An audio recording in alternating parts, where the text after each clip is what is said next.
peripheral vascular disease is a disease process that affects the blood vessels in the body outside of the heart. So blood vessels such as the arteries and the veins. Arteries carry blood down to the rest of the body, and veins bring them back to the heart.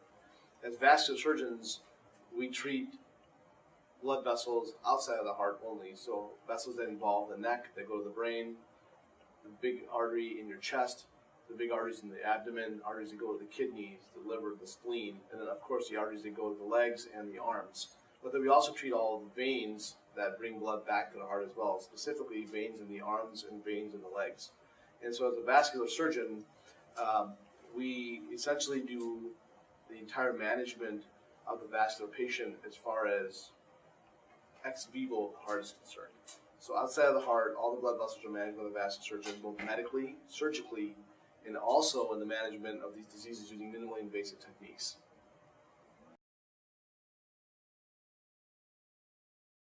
Probably most importantly is most vascular disease is completely asymptomatic, and so unfortunately by the time you realize you have it, it's oftentimes too late. So really the best way to know if you have vascular disease is to be screened. Well, it depends on the vascular bed involved. So in the carotid arteries, dealing with blood vessels or blood flow to the brain, those are stroke symptoms, which can be weakness or numbness on one side of the body, inability to move an arm or a leg, inability to get the words out clearly. Also blindness in an eye, complete blindness in an eye, and those can be temporary, last even a few minutes. In the vascular bed to the legs, the early symptoms are usually cramping pains in the calves, sometimes the buttocks and thighs, depending on where the location of the blockage is. As it gets worse, it can be constant pain down in the foot, or even gangrene or ulcerations.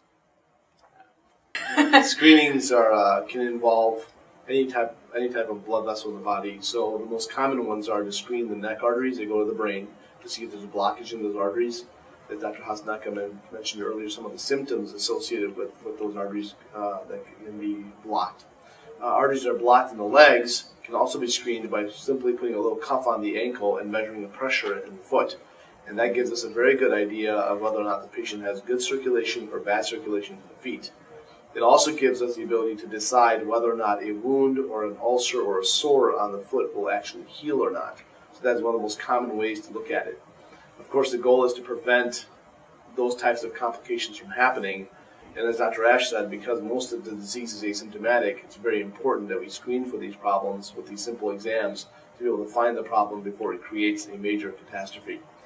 The last thing that we also screen for also is an aneurysm in the belly, which is very common. In fact, as our population is aging, we're beginning to see that more and more. It's just a simple ultrasound exam of the abdomen, which takes about 5 minutes to visualize the aorta, can tell you whether or not the patient has an aneurysm. Of course, the consequences of not finding the aneurysm can result in the aneurysm growing, eventually bursting, causing the patient to lose their life. Vascular surgeons sort of function as primary care physicians for the blood vessels.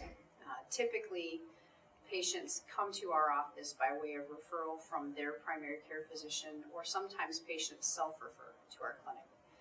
Obviously, we see patients in an outpatient setting in the clinic, and from there we make decisions about how to manage their disease.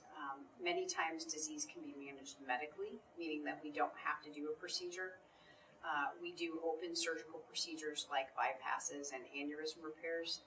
Fortunately, much of what we do today can be done in a minimally invasive fashion, and that typically would include a stent or a balloon, sometimes called angioplasty, which is what patients may commonly hear on the news. So there are a variety of ways that we can perform those procedures, and we do them in a variety of settings. There's a clear association between wound care and vascular surgery in that many patients who have wounds have them as a direct result of vascular disease, and the reason the wounds don't heal is also because they have vascular disease. So there's a clear connection between the two. Diabetes is very prevalent in our society, but it also accelerates vascular disease. So the type of risk factors you ordinarily would have, whether it be genetics or smoking, diet, towards vascular disease is accelerated if you have diabetes. So good diabetic control, good blood sugar control will really help that. Diabetes also affects the smaller blood vessels, typically below the knee. Therefore, those patients don't usually have the same kind of crampy pains as they walk, like other vascular patients might. But they've oftentimes had pretty bad disease that can lead to ulcers and gangrene. Yeah, our initial interest in moving to this area as a team was because of the fact that there was a significant underrepresentation of vascular care on this side of the state. Vascular disease, as I mentioned earlier, as all of us have mentioned, is a growing problem. It's becoming much more prevalent. In fact, it's accelerating at a rate faster than most other disease processes. The main thing about vascular disease is that it's connected to other diseases as well, diabetes, heart disease. I mean, most patients who have heart disease also have peripheral vascular disease, but they don't know they have it. So unfortunately, on this side of the state, there really hasn't been a true vascular specialist to really be able to manage those problems medically, surgically, and with interventional techniques. And that's something that the three of us bring in a robust fashion, because we can do all of those things as one person. And that's never been really practiced on this side of the state, which makes it a very unique opportunity to bring a vascular team into the area to provide a holistic vascular approach to treating the vascular patient. Well, as vascular surgeons and where we were together as a group before, we were involved in multiple vascular trials that brought us national recognition. Our plan is to bring a lot of those trials here as well. In fact, we'll be starting about 2 or 3 of those trials, hopefully within the next 4 to 5 months, here at Christie Clinic in affiliation with Presence Covenant Hospital. Some of those trials will revolve around abdominal aortic aneurysm, new technology for abdominal aortic aneurysm disease, some technology for thoracic aneurysm disease, and also some new technology for arterial problems in the lower legs. We have had a very long history of working with research trials, and we have a good reputation with the FDA, so that I think will be a huge benefit to this community and this region as well on this side of the state, since they haven't seen that type of a technological advancement. So we're really excited about that. Currently, I do serve as the national principal investigator for one of the abdominal aortic aneurysm trials, and so that hopefully will get started within the next 3 to 4 weeks here at Christie and at President's Covenant.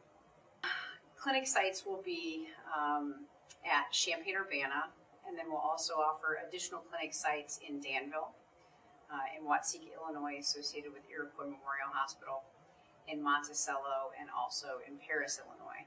In the coming months, we're hoping to expand regionally to other sites as well to make it easier for patients to get in touch with us and see us to provide them with vascular care.